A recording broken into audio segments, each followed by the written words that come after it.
Hi honey. You're home late. Bad night.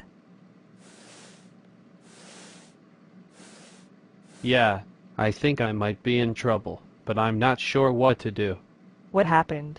I got a call about a hit and run involving an unmarked police car.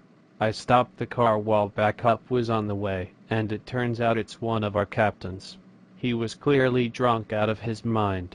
He didn't comply when I first ordered him to stop, and when I finally got him to stop, he gets out of the car and starts stumbling around. He was way too intoxicated to drive. Wow. I called for a supervisor, just like I'm supposed to, but when he got there, he had my backup officer help him move the vehicle and make up a story about another car swerving into the captain's lane. When AID got there, the supervisor told them the made-up story, and then he took the captain home without a breathalyzer. What's the ID? Accident Investigation Division. They come out anytime there's an accident involving a city vehicle. Ah, okay. I'm just a rookie. I didn't know what to do, so I didn't say anything to AID while on scene, and now I have to decide what to do. Well, what are your options? I can either say nothing or I can contact AID and tell them what really happened. What would you have to gain from doing nothing? Well, if I keep my mouth shut, I'll be showing loyalty to my fellow officers. I'll also be protecting this captain from serious trouble, and the other officers won't have to wonder about whether or not they can trust me to their backs. What about telling the truth?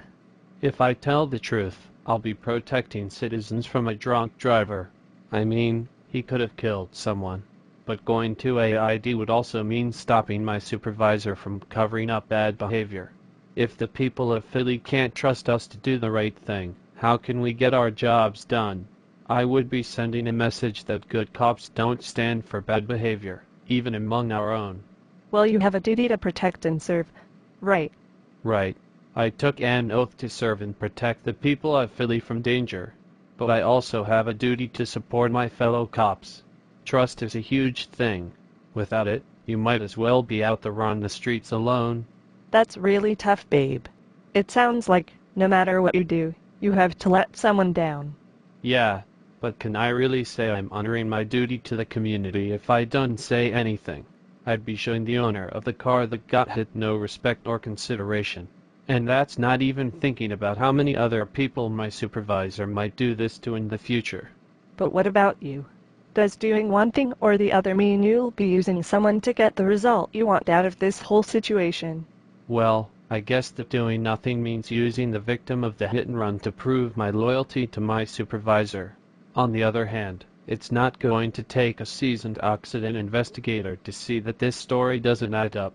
I mean, the captain's car left a trail of glue from where they parked it all the way back to the accident site. So I guess you could argue I'd be using my supervisor and the captain to keep myself out of trouble by telling AID the truth. Yeah, but you don't have to treat your supervisor or the captain with disrespect in order to tell the truth. From what you're saying, this whole lie may be found out anyway. Telling AID the truth isn't going to harm the other officers in any way, but not telling the truth does put the community at risk. Doing the right thing now, before you get caught in a lie, is the only way to show the people of Philly the respect they deserve. Right. I guess you're right. What if you looked at your choices like universal maxims, or rules, that you would always have to uphold? What would those universal maxims be? Well, I suppose the maxim I would be upholding if I do nothing is unwavering loyalty to my fellow officers. So no matter what the officers did, even if it involved murder, you would uphold a duty of loyalty? No, that's terrible. Yeah, that does sound pretty awful. Well, what about if you told AID the truth? I guess I would be upholding my duty to serve and protect the citizens of Philadelphia. That's a universal maxim I can feel good about upholding. So what now? Now I have a phone call to make to AID.